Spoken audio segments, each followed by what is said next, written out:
Ladies and gentlemen, I invite you to take your seats for our final panel discussion of the day, which is related to the very personal experiences that comprise the journey of a cancer patient. Here to moderate this panel of very personal experiences, please welcome award-winning journalist, best-selling author, television host, and motivational speaker, Joan Lunden. Joan has been a trusted voice in America for more than 40 years, for nearly half of which she greeted viewers every morning on Good Morning America, making her the longest-running female host ever on early morning television. A breast cancer survivor and the author of 10 books, she is the host of the PBS television series Second Opinion with Joan Lunden and the Washington Post podcast series Caring for Tomorrow on the Future of Healthcare, and I will allow her to introduce our panelists.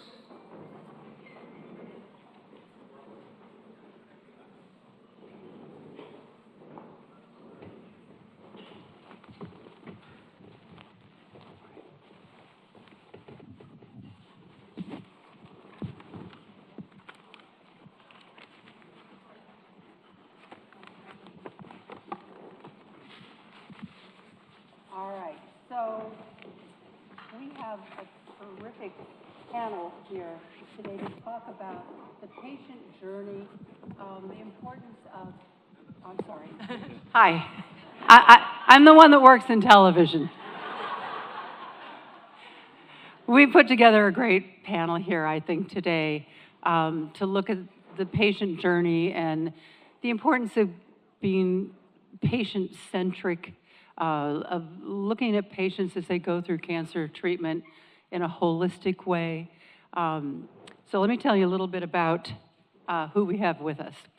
Chris, I mean, you might know him as a football player, of course. The Chicago Bears, 49ers, Falcons, Panthers, Rams, Buffalo Bills. But he is with us today because he really went through the patient journey. He wasn't the patient, but his wife, Keisha, fought a battle of lung cancer and passed away. So he really saw what it was like, because as we've been discussing all day today, it's kind of the whole family that goes through cancer treatment and not just the patient alone.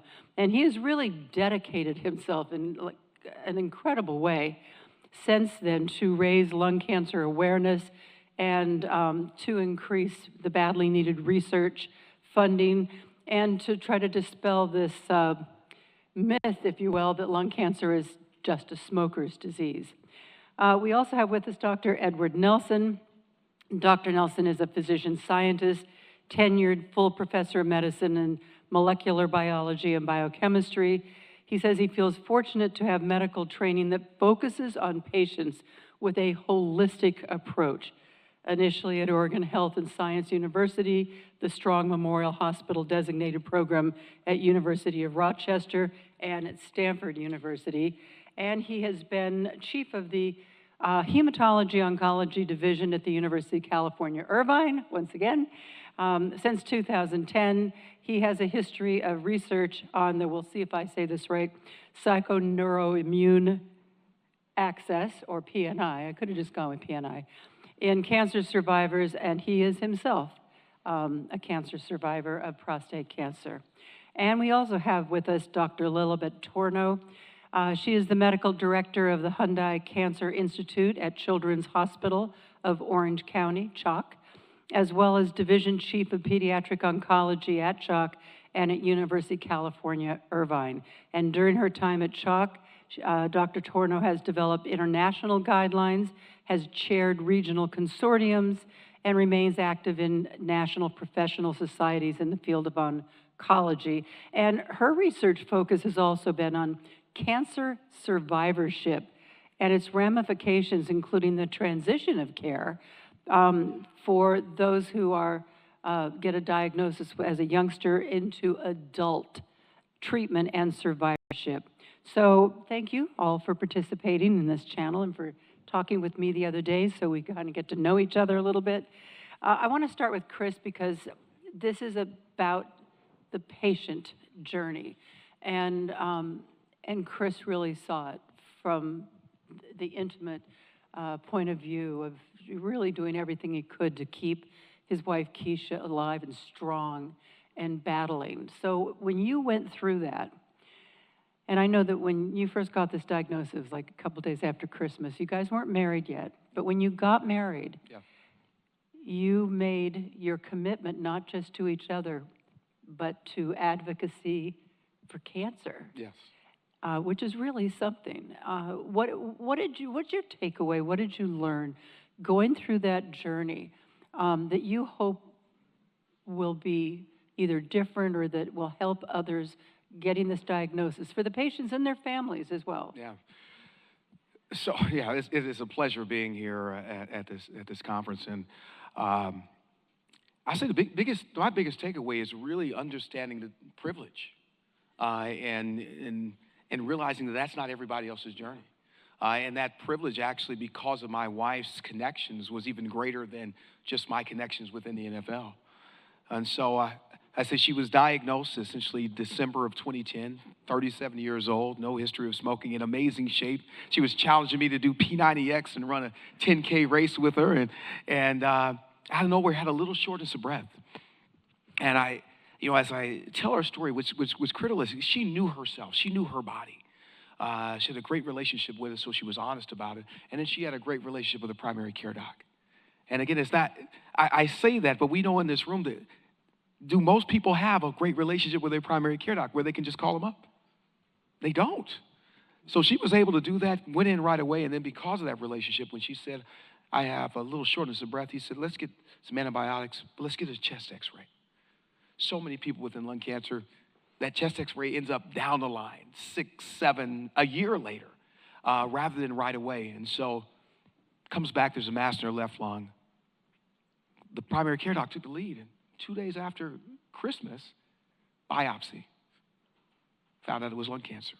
Found out the most important fact about lung cancer, anyone can get it. And then, unfortunately, after a PET scan and an MRI, stage 4 lung cancer, right? And I say that, that those things happen, but the primary care doc basically led those. We hadn't got to an oncologist yet because the primary care led the way. And she had this amazing group of people, again, that I have to say there's privilege, this amazing group of people where I didn't have to advocate as much as really just listen. We just had to follow the directions.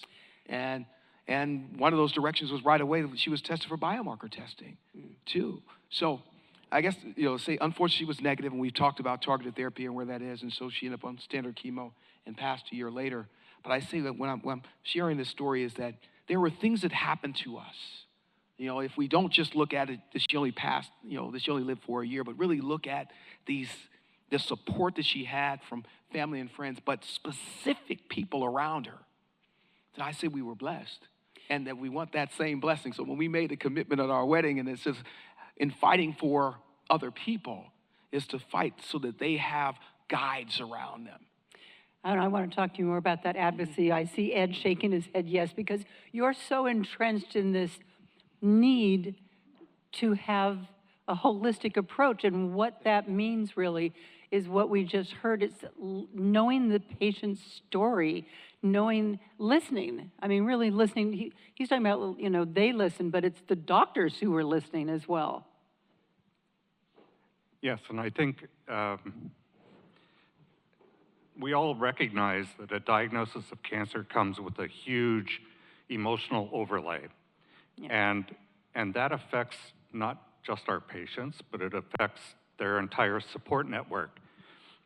And when someone hears a diagnosis of cancer, it's like some little munchkin crawls into their head with an egg beater and scrambles up your brain. You have intrusive thoughts, you have difficulty concentrating, and any practicing oncologist will tell you that we appreciate that we're going to have to tell people the same thing 3, 4, 5 times, because we know that they can't retain it, they can't hear it and retain it, but perhaps 20% of it.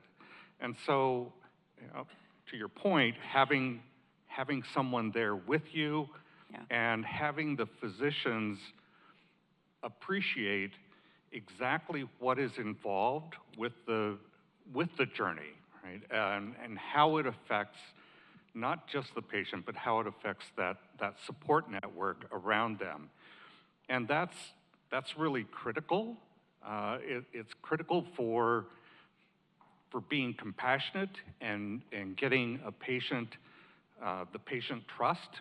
Like you said, a good relationship with a primary care physician. In many cases, the oncologist becomes the primary care physician. Yeah. And so those interactions and that attention to what the journey is going to be like, and sort of giving our patients a bit of a preview as to the things that they might experience can be really remarkable for allowing the patients to have a smoother journey. Not that it's easy, but it's at least smoother. And you know what we just heard from Dr. Raskin about that there's so often guilt associated when you hear that cancer diagnosis is something I did. And I mean, I know I had those feelings. And I have to imagine, Dr. Nelson, I mean, we now know that affects that stress that comes with that, affects not only your mental wellness as you're going to go throughout this cancer treatment, but it affects your gut, it affects everything, it affects your ability to think, to sleep, and all of those things then also are contributing to bad health. Yeah, we're oftentimes asked, does stress cause cancer? And to the best of our knowledge, the answer to that is no. But what we do know is that in individuals who are experiencing chronic psychological stress, that their immune system is a little out of balance. It shifts more to what we call a T helper class 2 response. And a T helper class 2 response is on the opposite end of a seesaw with the Th1 response, which is what we need to control cancer. And so several years ago, a behavioral science colleague and myself did a series of clinical trials where we looked at cervical cancer survivors, and we postulated that in this group, they would be chronically psychologically stressed, and that my behavioral science colleague created a telephone counseling intervention. And we hypothesized that if that intervention worked, they would have improved quality of life, less distress, and the immune system would come back into balance. That is, the Th2-ness of their immune system would actually reverse and not be as prominent. And we had a pilot study that gave us preliminary data that would actually was the case, pilot study of 50 patients, and then we got R01 funding for a confirmatory 200-patient trial that showed the same thing. For those patients that had improvement in their quality of life, that were experiencing less distress, their Th2 markers went down. And so it's possible that stress, it doesn't necessarily cause cancer, but it can handicap your immune system for being able to identify and destroy those early cancer cells. Now, in all honesty, we haven't done the clinical trial to close that loop, but it certainly is thought-provoking in that way. You know, and thinking about how, you know, when a cancer diagnosis isn't just for the patient, it's for the family. I think about Dr. Torno because you work in pediatric oncology, and I can only imagine when it's a child. I mean, it has to probably affect siblings who might be jealous of all the attention that's being given to the sick child. And I know marriages fall apart. So when we talk about the whole family really getting that diagnosis, tell us from your point of view. So I get the privilege to lead this discussion of navigating truly a child's cancer journey. And as you can imagine, if it is difficult to tell an adult that you have cancer, how much more stressful it is to tell a family who are completely in shock at the word cancer, and to translate that to a child, to an adolescent, or a young adult. And then what to do with the sibling, school, the whole family. There's grandma, grandpa. So usually our family conference is full. But I have a full team, and I have to address this, not just the diagnosis, but like Dr. Raskin has said, I start with the family. Obviously, this child is the center of this family, and what it means right now. To give it a positive note that you are in a good place, I am on your side, and we will work together to get to this cure, to your destiny. And it's a process. It's not just diagnosis, but many transitions, what to do with the school. And this is something actually that I think the adult medical oncologist could learn from pediatrics, is that we do this all the time. Dealing with the school, making sure learning is not, completely abandoned. But yes, it is challenging, but it is rewarding in the end. I have to imagine that in this type of oncology that there's got to be psychologists and other, like you have to take in the mental wellness of everybody in that family and the stress level, because quite frankly, that stress level is going to probably be affecting mom and dad and others, as well as the patient's ability to keep their immune system strong. That's true, and we also have to realize that it depends on the developmental stage of the child. It's different if this is a teenager or a young adult who's trying to work or is in college. There are different milestones, developmental milestones. So we really need psychosocial support to understand where they're at and how to give them the appropriate resources to at least bridge that barrier, that gap. And there are things that you have to consider that might not be considered in other adult patients. I don't know if she's still in the room, but I just had a young woman come up to me who was diagnosed when she was 10. There she is. There you are. And you're now? Yes. All right. And, awesome. and we were talking about the fact that, and I hear from young women in their 20s, sometimes younger, on my social media pages that tell me, before I start cancer treatment, I need to have my eggs removed. Like, I want to be able to have a family someday. And all I could think of is like how you deal with that when you're, like, they didn't have that when she was 10, she said. But now you do have the ability to, but it's something you have to consider. Right.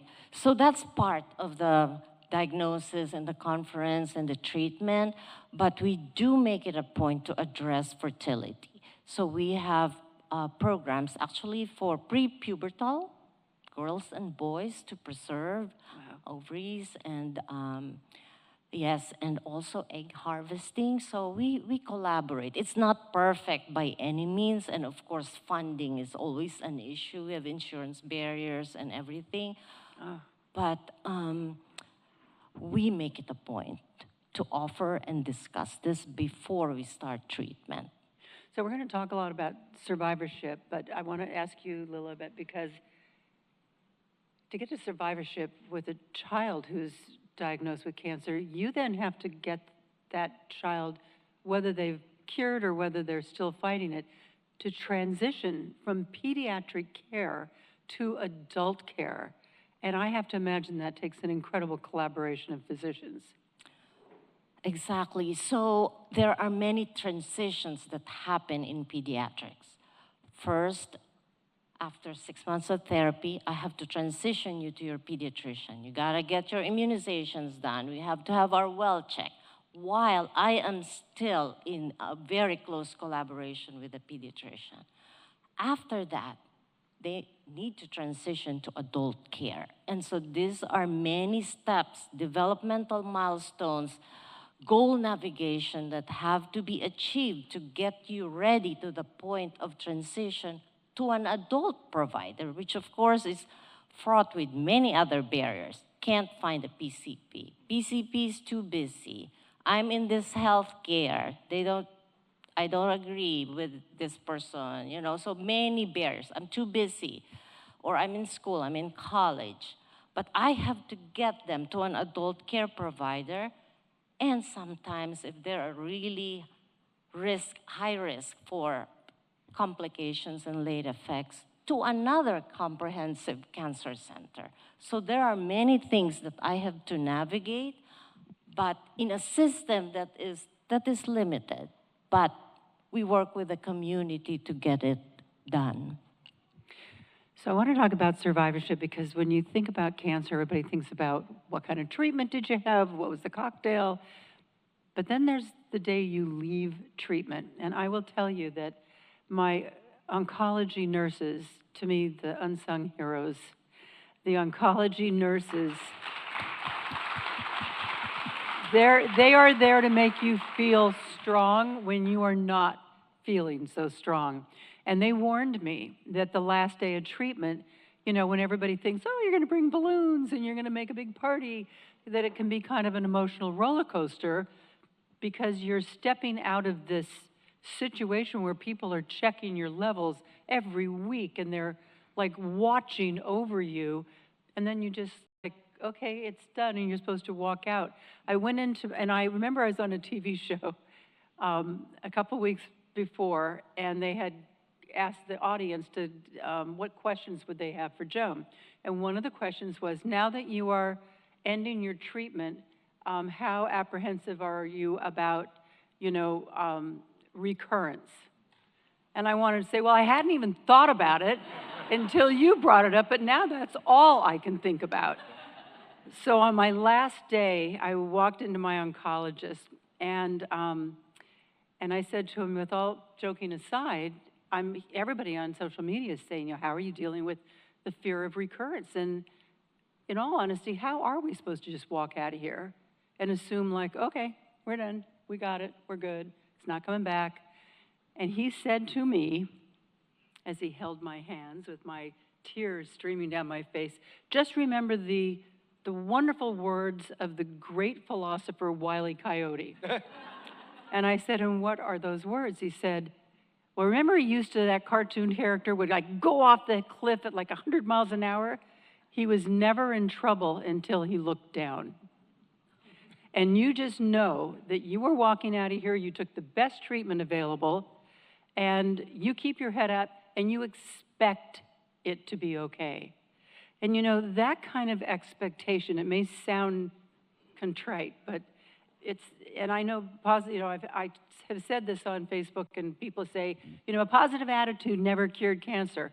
Well, no, it didn't, but it does help you get through the treatment phase, and it certainly helps you in the survivor phase. And you're shaking your head there, Ed, I'm gonna let you take it, because you're so focused on patients in a holistic way and on survivorship, not just the treatment.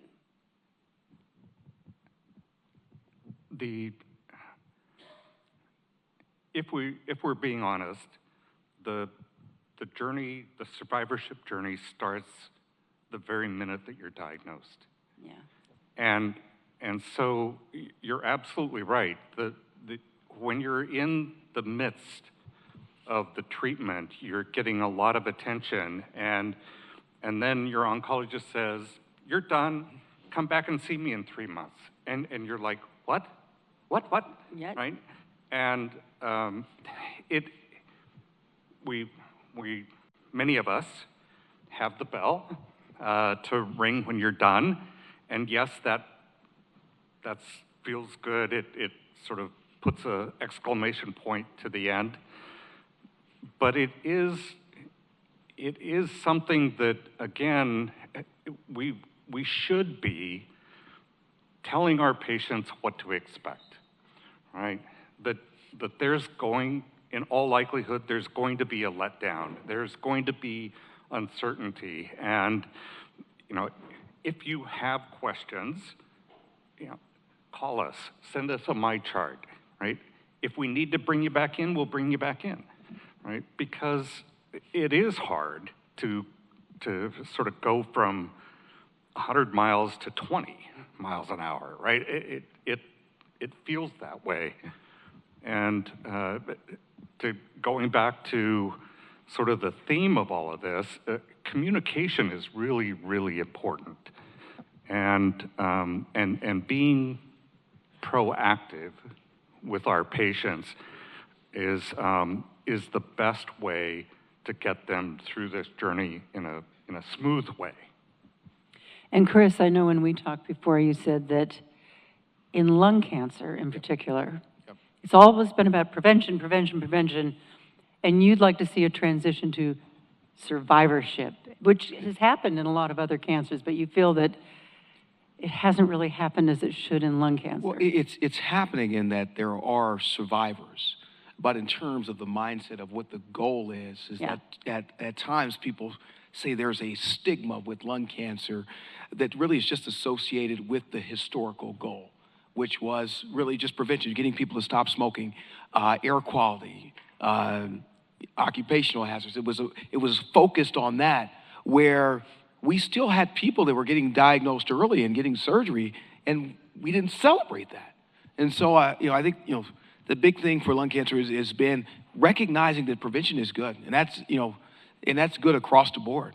But people are going to still be diagnosed with lung cancer, right? And especially people who have a smoking history. What's critical is acknowledging in 1998 the cigarette industry got indicted for over $200 billion, right? And so it proved that people were victims of the industry. So don't blame our people. Like, we need to meet people diagnosed with lung cancer, and really it's the same way that the guilt that comes in with everyone else is meet them where they are, so that they can now just deal with the weight of cancer rather than carrying the other weight with them, right? And then when I say survivorship, it's not just the word of survivorship, but as a goal, as a commitment from the lung cancer community that says, do we want survivorship across the board, or do we just want survivorship in Orange County? Do we want just survivorship in the Valley? Do we just want survivorship just over and around Stanford? Or do we want it across the board?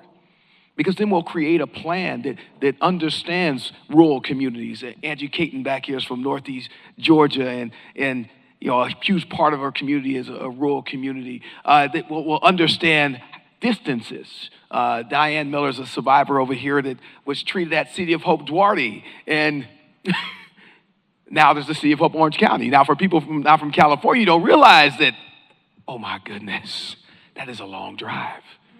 Traffic is a beast. My guy Jeff came from Santa Clarita up by Magic Mountain, and he thought that he was just going to drive down here.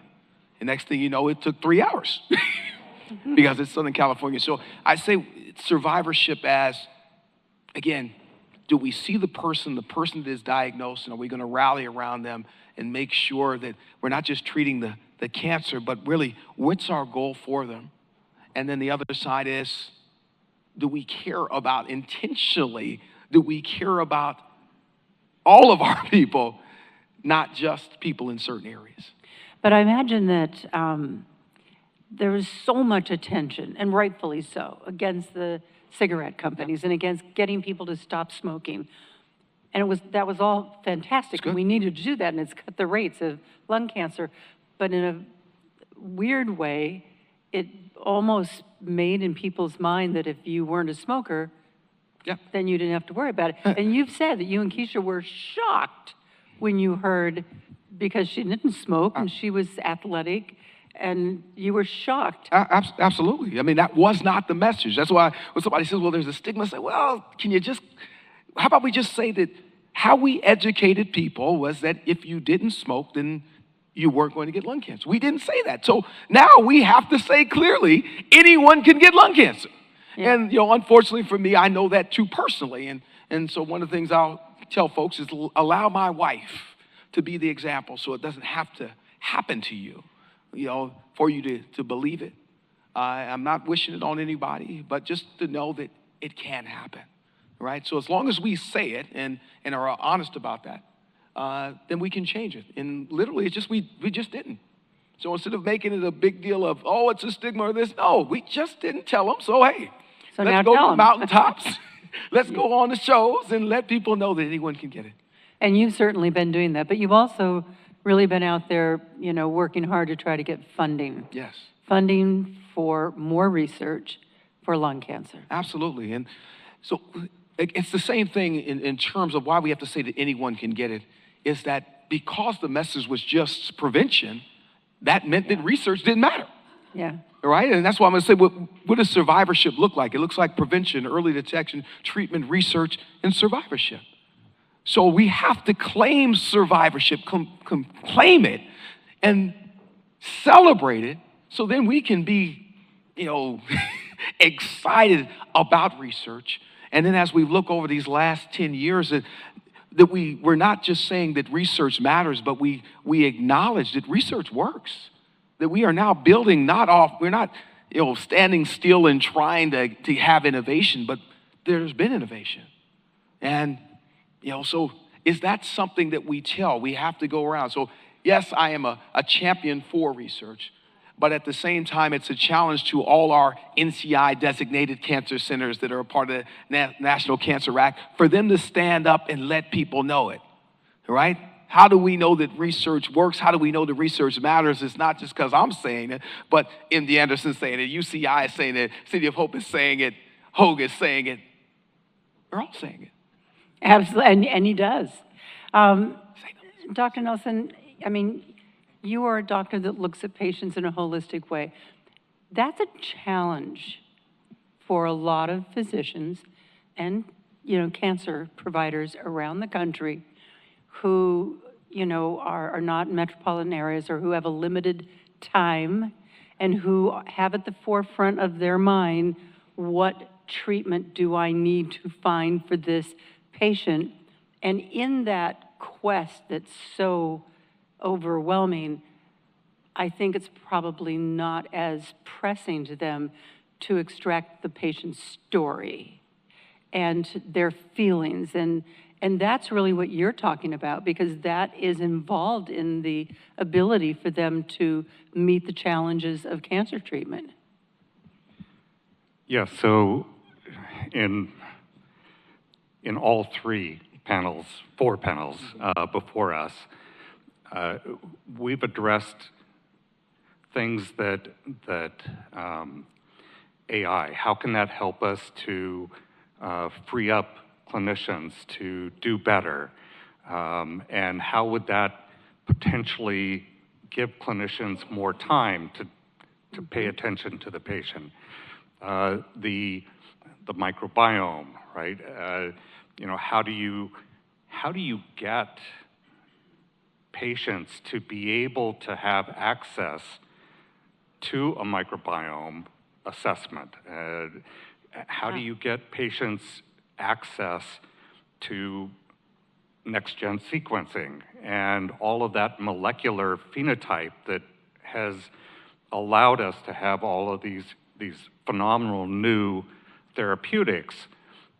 And when Chris and I were talking, we both come at it from a slightly different perspective, but fundamentally, if there's someone in rural, Inland Empire or the, Santa Barbara, Santa something, right? They may or may not have the financial wherewithal to get to an NCI designated comprehensive cancer center. And so how do we use things like AI, things like our knowledge of precision medicine? How do we do that as a system to be able to have those patients who aren't within an hour's drive of a NCI designated comprehensive cancer center? How do we get them to have access to that? And that's one big issue. The other big issue is that our molecularly targeted therapeutics for the last 8 years have the number of FDA-approved molecularly targeted therapeutics have increased at an exponential rate. If you plot it out, it just goes like that. And we're asking our physicians and our oncologists now to have command of a huge amount of information around a given diagnosis. And that requires a lot of attention, it requires a lot of effort. And when you're focused on making sure that you get the patient the right molecularly targeted therapeutic for their particular mutation or molecular phenotype, it's quite possible that you don't have time to then ask them, what's the most important thing, right? And I think that part of what we have to do is we either have to make it easier for medical oncologists to spend that time to get that information, or we as a system for cancer care, we have to in some way have another touch point that allows us to get that information and that level of support for our cancer patients. And I think many of us, you heard about City of Hope's integrative oncology program. We're fortunate to have support from UCI Health to have a supportive oncology program that is trying to be that touch point. And so I think different organizations, different cancer centers are trying to address this. And it's like everything else that we've heard about today. It's in its infancy, and we have a long ways to go, but there's at least movement at NCI-designated comprehensive cancer centers towards this objective. And we heard today Dr. Julie Gerberding talking about how important it has been to move out of the silo form of research into team science and putting together public and private. And Dr. Nelson, you're a member of several multidisciplinary research teams I read about that really bring together your expertise along with computer engineers and biomedical engineers and now artificial intelligence experts. And when you put all that together, what are your thoughts on how that and AI, I mean, of course, we heard about it this morning, is going to really advance? I mean, first of all, it's going to advance medical research, but maybe almost as importantly, bring about a better healthcare system that can, and I'm going to ask in a moment, Dr. Torno, how it's going to affect young cancer patients in deciding what's going to happen down the line. But I assume this is going to be, maybe everybody's afraid of AI, but in this world, it could really be an amazing new touch point. Yes, I think as we heard this morning, there's huge promise for AI in terms of healthcare. There is, as was mentioned in the panel, there are some concerns about it, and I think we have to be honest about that and realize that there are those concerns. But to your point about having multidisciplinary teams, multidisciplinary used to be medical oncology, radiation therapy, surgical oncology, maybe pathology, maybe radiology, but now multidisciplinary includes all of those, but it also includes the geneticist and the genomics core and the supportive oncology programs, that be, occupational therapy, speech therapy, social work, nutrition, right? All of those things And so it does take a team to take care of cancer patients and their support network. And so I think that the way that cancer care is evolving, it's only going to become more and more multidisciplinary. Yeah. It has to. And to your point about engineers and computer engineers and such, I mean, we have heard about issues of sleep, right? Issues of activity, what allows patients to feel more comfortable. How do you measure those things? Yeah. Right? Well,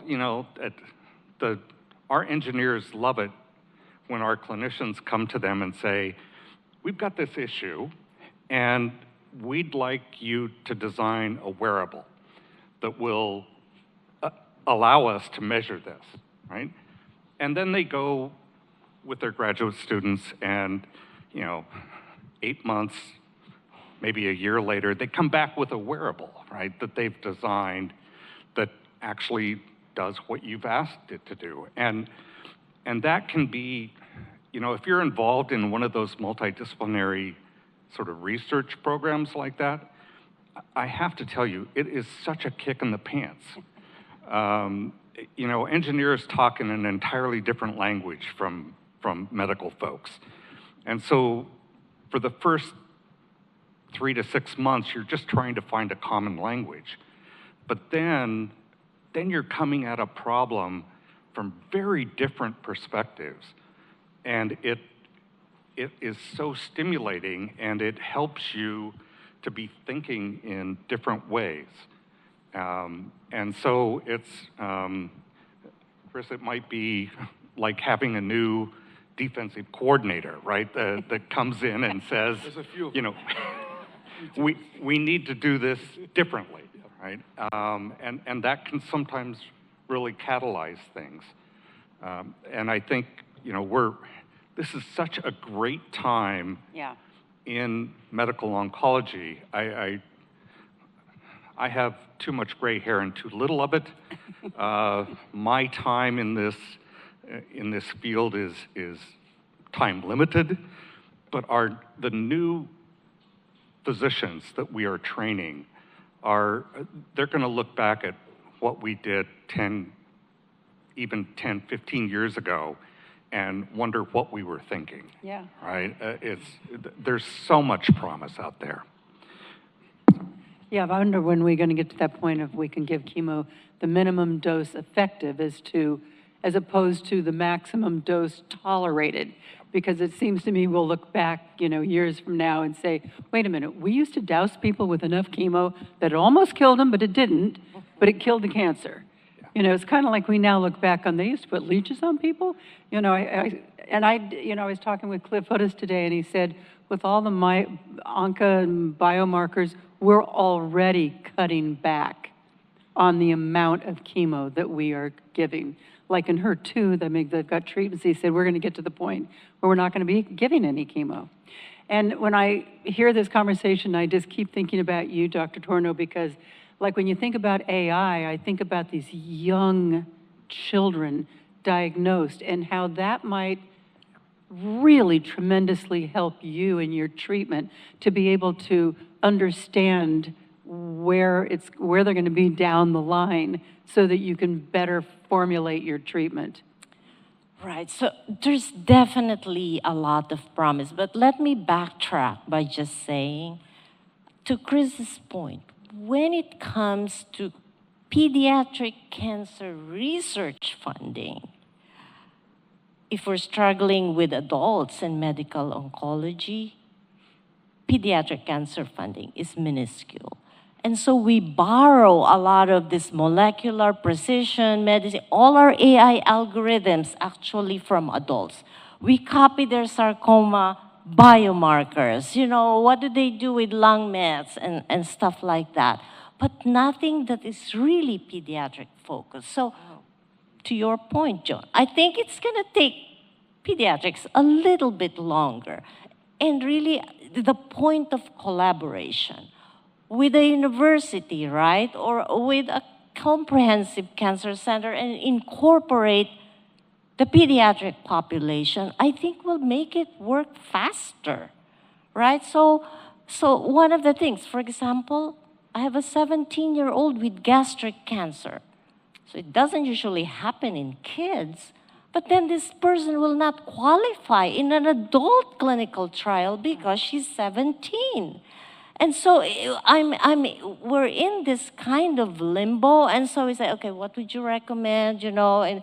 But if it is like a seamless communication and eligibility criteria are looked at, I think we could do something about this.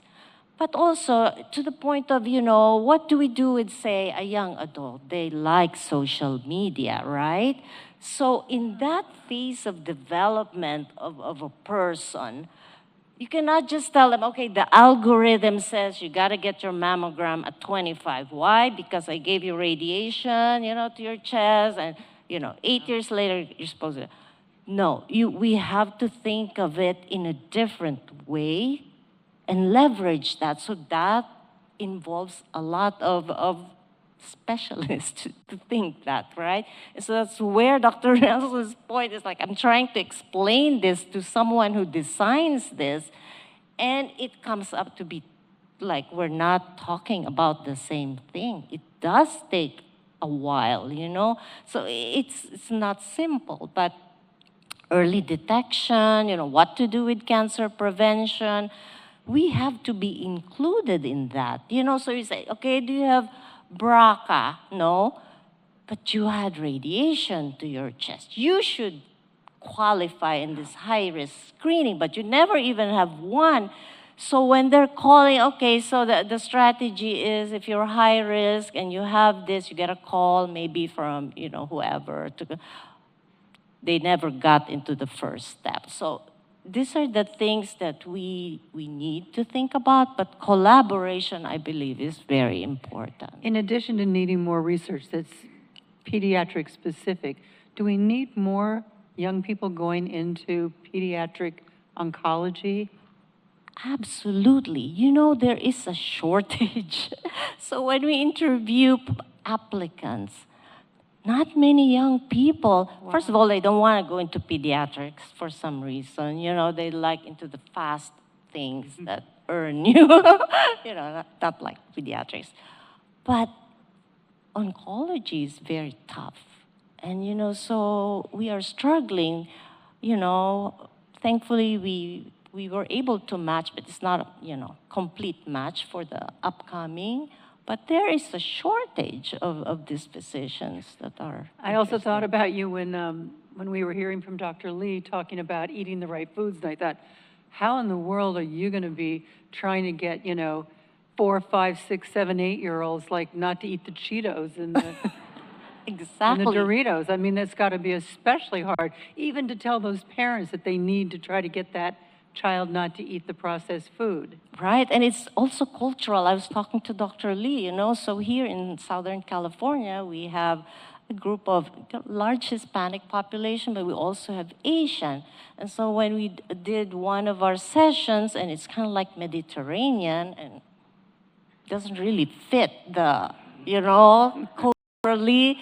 So we have to think about that and how, you know, so there's a lot of thinking that needs. But do the patients from the Asian population do maybe better than from the Hispanic population because it's a much better diet? It's not a diet. I mean, there's a big difference in those two traditional kinds of diets. Right, but I think the point is the fiber, the green leafy, and we just have to be. Yeah, so if it is whatever, bok choy versus, you know, the other type of, we have to tailor it according to our, culturally, yeah. Do we have any questions from the audience? Yes. She's bringing the microphone to you. Thank you, Michelle. I'm sorry, who's asking?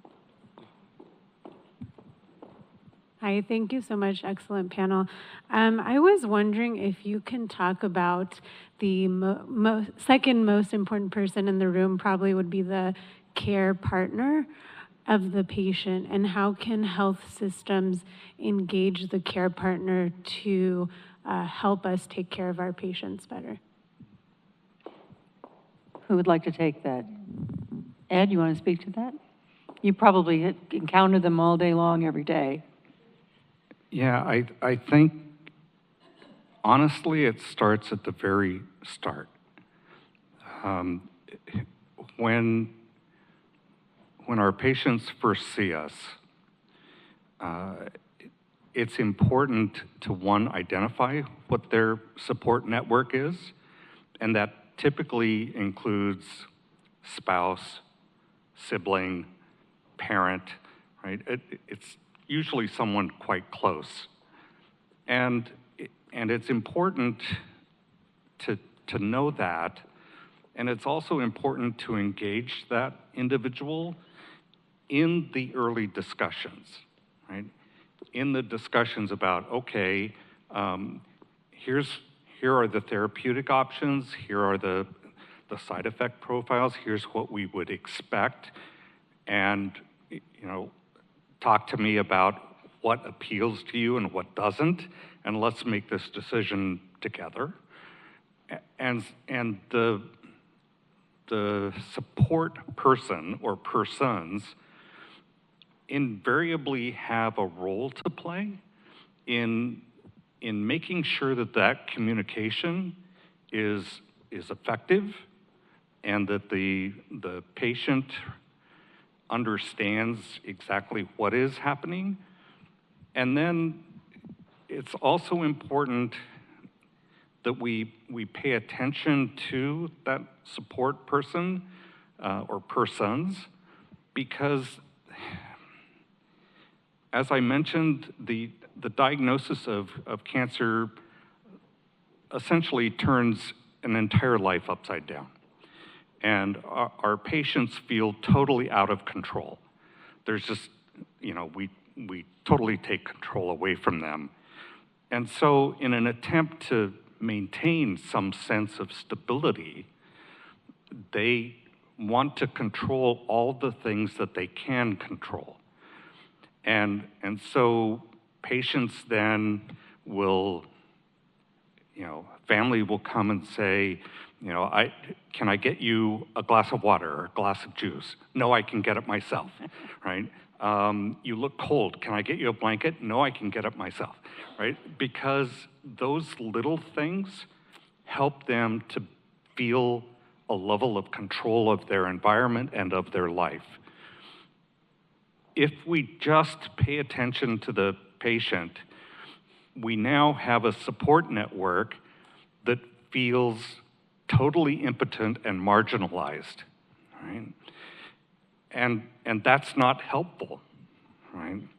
But if you have a discussion with the patient and the support network, and you explain that that's what's happening, right? This is why they're going to try and do everything themselves.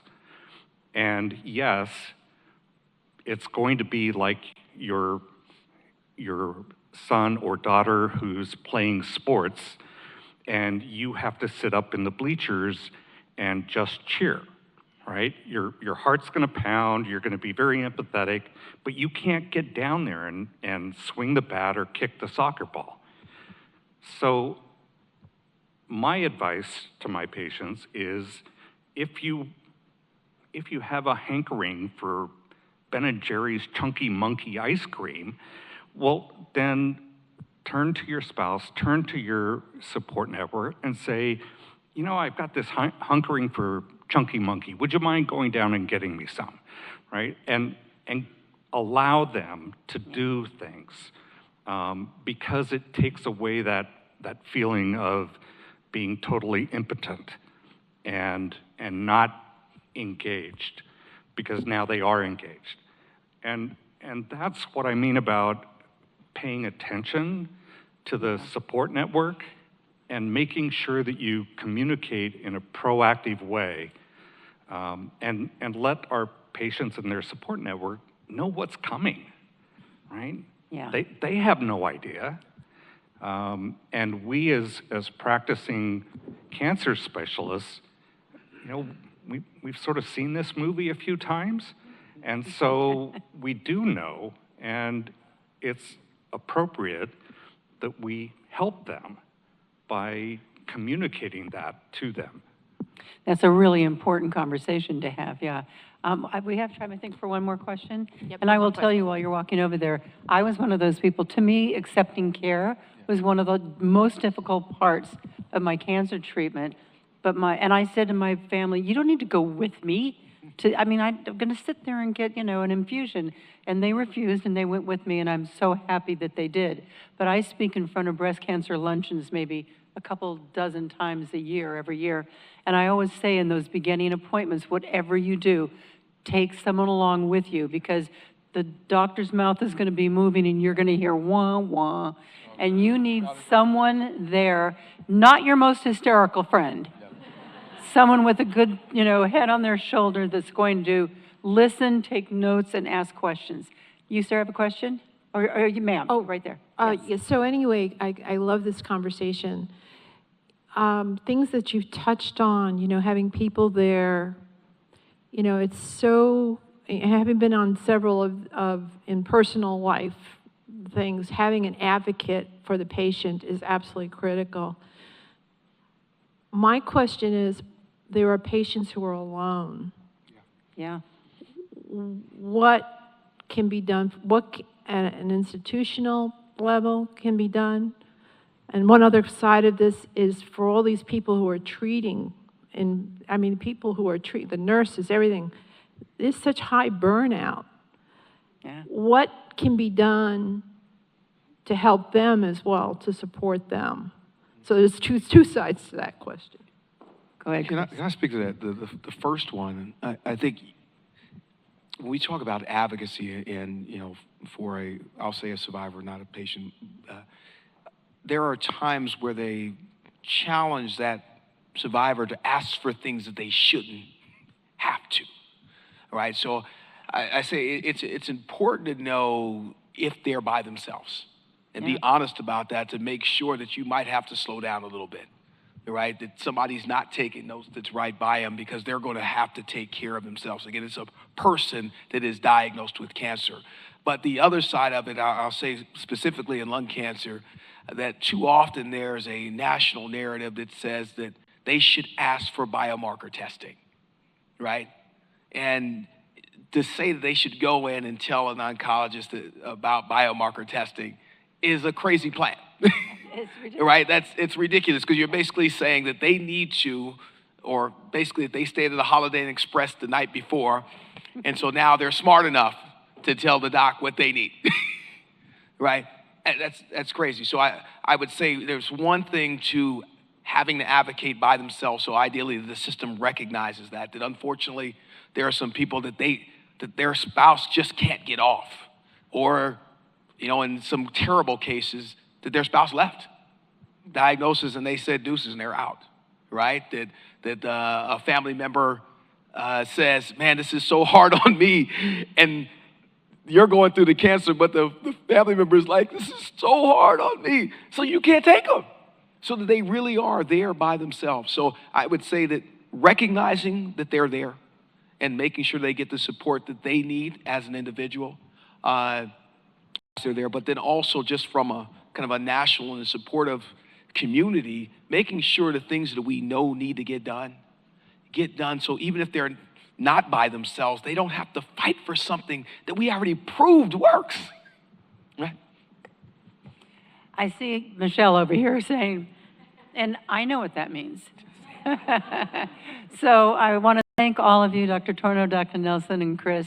Thank you so much for participating today, and I'm going to hand it over now to Jim. Thank you very much. And ladies and gentlemen, this concludes the 2024 Nixon National Cancer Conference. I want to thank all of our speakers across the 2 days, of course, all of our sponsors and benefactors, our steering committee, which helped immeasurably to put this together, and our conference director, Michelle Barwick, for all of her hard work. We look forward to seeing you all back here in Yorba Linda in January of 2025. Thank you.